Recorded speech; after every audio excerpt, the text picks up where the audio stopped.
13 states tax Social Security benefits. 13 states. Which are they? Well, stay tuned to find out because we can go over each and every one of those 13 that tax your own benefits right here at the Heritage Wealth Planning YouTube channel. So thanks for jumping on board. As always, if you like what you see here, don't forget to subscribe down below. Once you hit subscribe, hit the bell to be notified for future content. So let's dive right into it.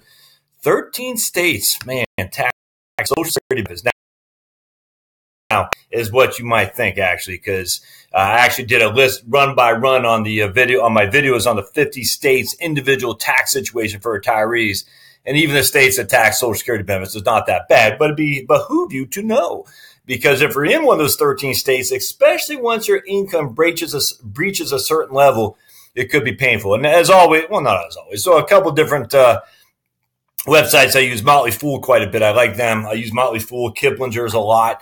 I like them, the Tax Foundation. And let's just go over to Motley Fool because this came across my my search engine here recently. Now, this is about a year old or so, June 6, 2007, but it's still legit. And as always, when it comes to tax laws, my friends, there's never enough content because it always changes. Rhode Island just did a pretty significant tax law change last year. Kentucky just did a big tax law change this year. So there's always stuff happening. Has anything changed in regarding Social Security taxes in your state? Not that I'm aware of, but you want to make sure that the state you're in or the state you're moving to, what they do for Social Security taxes. Along those lines, look at your county when it comes to property taxes and sales taxes as well. I cannot stress that enough. When it comes to property and sales taxes, you're talking county, even locality specific is what you need to know. Okay. According to National Pollster Gallup, retirees show that 59% rely on Social Security to be their major source of income in retirement, with another 28% citing their benefits as a minor source of income. Well, that'd be nice, Social Security being a minor source, but the major source, the predominant amount of Americans rely on Social Security. Without Social Security income, quite a few retirees would be in a world of hurt. Let's just put it that way.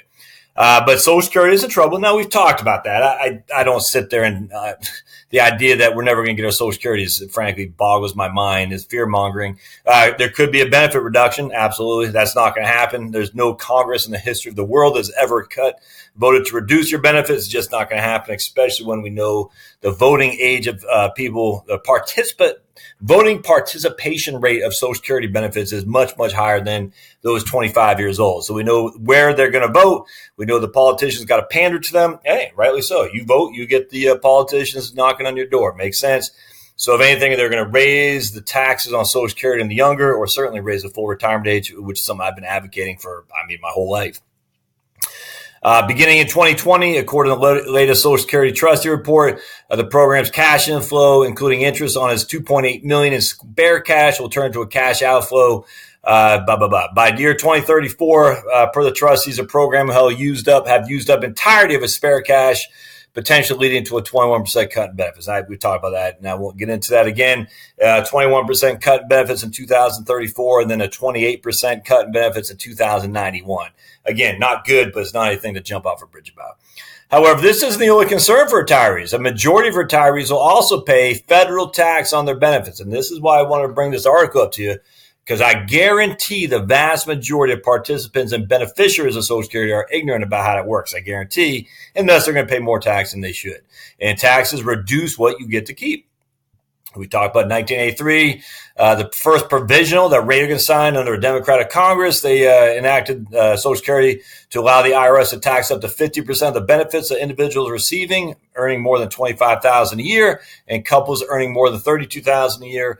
A second amendment was added under Clinton in 1993, expanding what benefits were taxable. Up to 50% of retirees' benefits became taxable to earn income of $25,000 and $32,000 for an individual, and $32,000 to $44,000 for joint. That's the second round where they got the 85% of your recipients could be subject to income tax if you breach these two thresholds.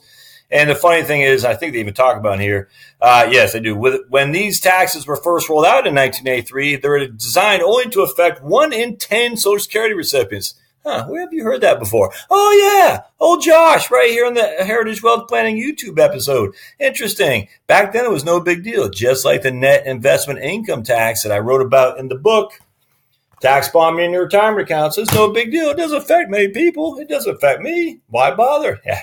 Now look, 1 in 10 were taxed under Social Security when they first rolled it out in 1983, and now a majority of recipients are taxed under Social Security benefits. However, since the income thresholds haven't been adjusted for inflation in the past 34 years, more than half of all Social Security recipients now owe at least some tax on their benefits. Yeah. And yet there's more. These 13 states add to the Social Security benefits taxation. In addition to the federal government collecting tax, 13 states tax Social Security benefits to a varying degree. As you'll see below, some states offer high income exemptions, which could only affect a very small percentage of the population. 4 states in particular mirror the tax schedule of the federal government without exemptions. And these 4 states could be considered among the least friendly for the purpose of Social Security taxation. There's Minnesota right there. And that's probably my number 1 least tax favorite state. Nebraska comes in there, but at least Nebraska gives you a break on Social Security. Minnesota, they hammer you when it comes to taxes across the board. It's in my top 5 and probably number 1 actually.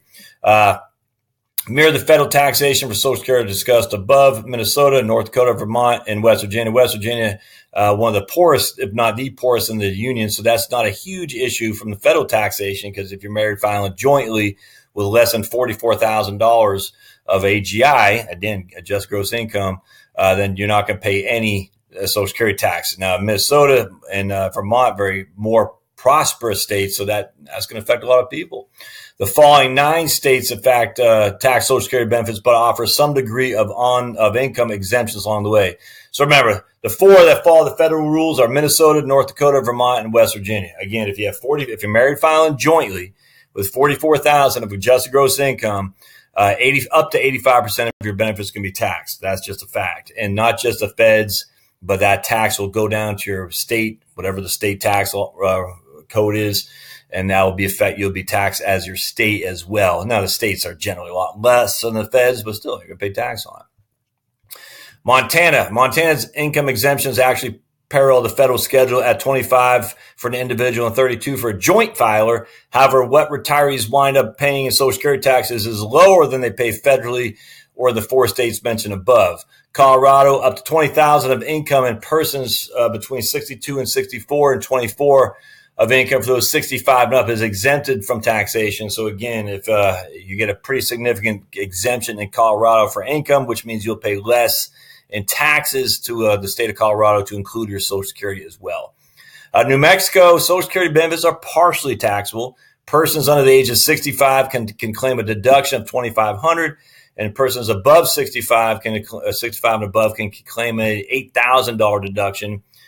For seniors, the deduction limits are $28,500 for individuals and $51,500 for joint, and the tax rate is low from 1.7 to 4.9. So just remember, New Mexico, a little bit more in deductions before you have to pay taxes on your Social Security than the feds. Utah, yeah, they offer a credit of $450 per person. Utah's not great on income tax either, I got to tell you. So Utah offers a retirement credit of $450 per person for those aged 65 or older that can be used to offset any Social Security taxes paid within the state. And again, we want a credit more so than deduction. That means if you owe $450 in taxes to state and retirement income, you get a credit of $450, and now you don't owe anything. It's a credit dollar for dollar. If you're under the age of 65, you'll be offered a 6% tax credit on your Social Security benefits. Nebraska is bad. And Kansas, yeah, there you go. Kansas, Nebraska, the Midwest states. According to AARP's 2015 analysis of Nebraska, individual taxpayers whose AGI is below $43,000 and joint under $58,000 will be exempt from taxation. Again, that's better than the feds, that's for sure. Nebraska also recently indexes tax brackets for inflation as well. So that's good. That's good news right there. Meaning simple cost of living increases won't move Social Security recipients into a higher tax bracket in subsequent years. That's exactly what the feds have yet to do. Good on you for the state of Nebraska. Nebraska is not a great state when it comes to taxation for retirees either. Kansas, most Social Security beneficiaries in Kansas are going to be able to avoid paying tax on their benefits. The reason is that Kansas exempts taxing Social Security on persons with AGIs below $75,000. And that's the thing with most states that tax Social Security. They give you pretty significant AGI deductions before they start taxes. Kansas and Nebraska can attest to. Missouri offers the heftiest exemptions among those states which do tax benefits. Individuals earning 85 in AGI and married up to 100 in AGI won't pay any tax. That's good. Again, the vast majority of Missourians are not going to pay any tax, so that's good too. Connecticut also offers some pretty generous Social Security exemptions, but considering that state also features one of the highest annual incomes in the country, a higher exemption limit makes sense. Individuals can earn 50 in AGI and married filers up to 60 in AGI without being subject to taxes on the Social Security. So in Connecticut, 50 and 60, that's not going to, I bet the majority of people in Connecticut pay taxes on the Social Security, which is probably why a lot of folks move. Rhode Island, next to Missouri, the exemptions in Rhode Island are the second highest in the country. Rhode Island exempts single filers with less than 80 and couples with 100,000. Remember, I did a video specific on Rhode Island. Rhode Island's a little bit, if you're not in making big money, over six figures, you're not going to pay much in taxes at all in Rhode Island on Social Security and otherwise. Just make sure you don't roll over your IRA. I'm telling you, you got to look at that. If you're in Rhode Island, you do not want to roll over your IRA. Or Maryland, you want to keep it in your qualified retirement plan, your 403B, 457, 401k, or TSP. As you can see from the differences above, where you retire matters. Choosing to retire in one of the 37 states that doesn't tax Social Security can just be one small step in ensuring that you can minimize what you hand back in taxes to the government. To some extent, states like Missouri, Rhode Island, Kansas offer generous exemption levels that most beneficiaries will fall under, meaning there could be smart retirement options for those states. But remember, Kansas and Nebraska, they hit you pretty hard on some other taxes too, and Minnesota does that as well. Rhode Island's pretty good, Missouri as well. But Kansas, Nebraska, Minnesota, those states are tough. So I hope that helps. 13 states tax Social Security, really only 4 that hit you very hard. And again, there's going to be North Dakota, Minnesota, particularly North Dakota, Vermont, and West Virginia. Those are states that tax Social Security according to what you pay for the feds. Everyone else taxes to some degree. Connecticut is probably the one that jumps out at me most because the income levels are higher. The vast majority are not going to pay much, if anything, in taxes on Social Security. But something to know about, especially if you're going to retire in Minnesota. If you like what you see here at Heritage Wealth Planning, subscribe down below, my friends. Hit the bell to be notified for future content, please. The bell to be notified for future content. The book is still free today. So if you're watching this today, heritagewealthplanning.com, or go to Amazon, and type in Josh Scanlon. The book is free on Kindle. It'll always be free under Kindle Unlimited, but heritagewealthplanning.com. You can see all my blog posts, my videos, my podcasts, everything. And if you like what you see, of course, thumbs up always helps. See you next time. Thanks, guys.